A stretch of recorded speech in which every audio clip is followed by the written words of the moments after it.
Hello there, ladies and gentlemen of YouTube. How's it going? Welcome back to the wonderful world of Team Fortress 2, and today we have another loadout request, and this one was also by Fennish. I got a couple of loadout requests from this gentleman, and this one revolves around playing as the sniper, of course. The weapons I'm using for today would be the Huntsman, the Cleaner's Carbine submachine gun, and the Bushwacka knife.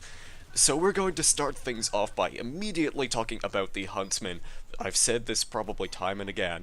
Even though it's a very rare chance I actually end up playing sniper for a commentary, this is my favorite sniper weapon of all time. Any weapon in this game that allows the class to just completely change up their playstyle automatically becomes one of my favorite.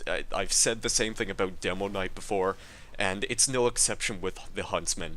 This weapon makes me feel invincible, which is probably a very horrible thing, because I have a tendency to end up just roaming around the map, and I usually die as a result, because I'll often get overwhelmed by enemies if I do that. But, like I said, the good thing about the Huntsman is that it kind of allows you to get a few more easier shots than you normally would with a sniper rifle, because in order for a sniper rifle to deal maximum damage, you have to scope in first, and I'm honestly not comfortable with that.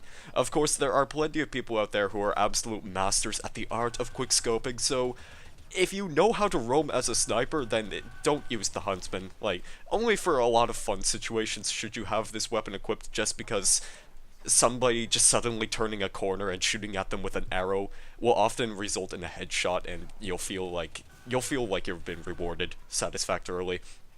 But you should probably use an actual rifle if you're going to be doing that sort of silly thing, because the sniper is of course an incredibly weak class.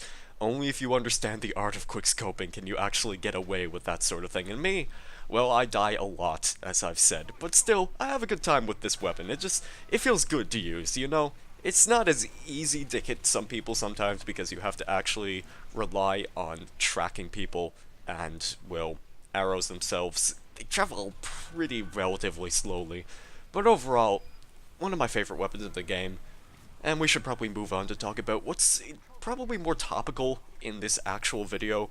It would be the Cleaner's Carbine. This weapon is kind of the main center of attention with this loadout request in particular. It has a bit of an odd history where, like, when this weapon was first added, I think it actually had a slower firing rate than it already possesses, which was bad enough, but it gave you literally 3 seconds of a critical chance if you managed to kill someone with it. And people would often combine this with, like, either a rifle or the Huntsman, so that way you could at least get a single shot on somebody with your primary weapon, and that would deal, like, a guaranteed crit damage. And that was an interesting little concept, but Valve eventually scrapped that. They replaced the 3 seconds of crits with 8 seconds of mini crits, and as of recently, I think with the Tough Break update, they gave it a rage meter, so that way you can activate it on will, and you just have to build it up with the Cleaner's Carbine itself.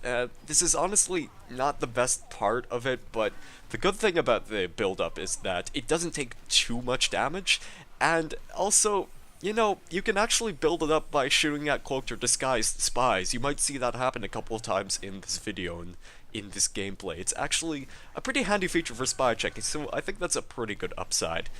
The mini-crits themselves, however, I'm kinda iffy with those, because once you activate it, there's actually, I suppose this is noteworthy too, there's like a very short delay before you can actually activate the mini-crits, like either after switching the weapon or after reloading, so honestly I would recommend you turn auto-reloading off so that way you have a quicker chance at activating the mini-crits. Those 8 seconds of mini-crits, with the Huntsman, like with this loadout in particular, I don't really see the point in trying to use the Huntsman mini-crits. The damage difference is pretty minimal, it doesn't really do a whole lot for you, so this is of course why I have the Bushwacka equipped.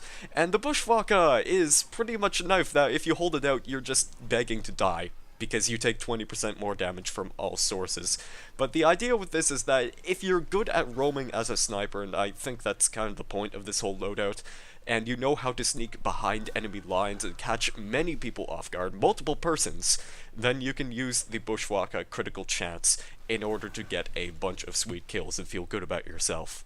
Now, on paper, this sounds like a pretty simple task, and in actual practice, of course, it's very difficult to get kills with the Bushwacka. You have those guaranteed crits, sure, but people are probably going to know once they see you, you have to be rather sneaky.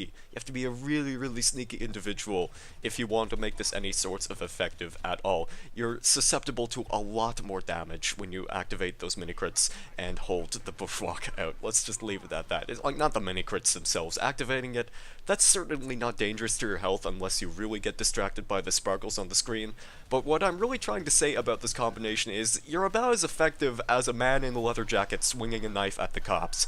It's all fun and games till the cops remember that they have actual firearms, and that will usually result in your ultimate demise. Well, the circumstances being in your favor doesn't tend to happen very often. It's incredibly satisfying if you can get a streak of melee kills.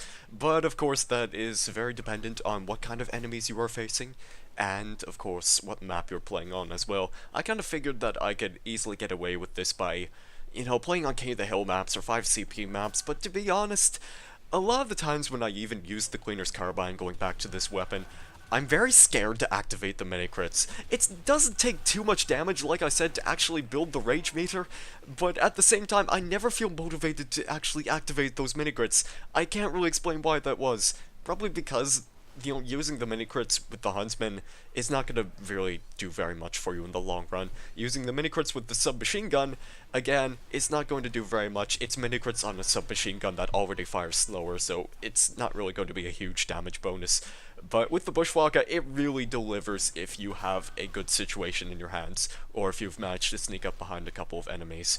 But I just honestly recommend that you not take my word for it and try it out yourself if you want to see if it's any sorts of effective. I had a pretty fun time with this loadout. A bit of a difficult one, trying to make this combination work, but I at least got to use the Huntsman, and any loadout that allows me to use the Huntsman, hey, I'm not complaining. It's an incredibly fun weapon. It is good. So thank you very much for the loadout request, and thank you guys very much for watching. Hope you all have a great day or evening, and I guess I will see you in the next video. Goodbye.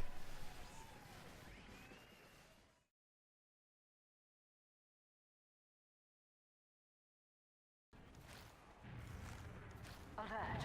The control point has been contested. All your heads look bloody 12 feet tall.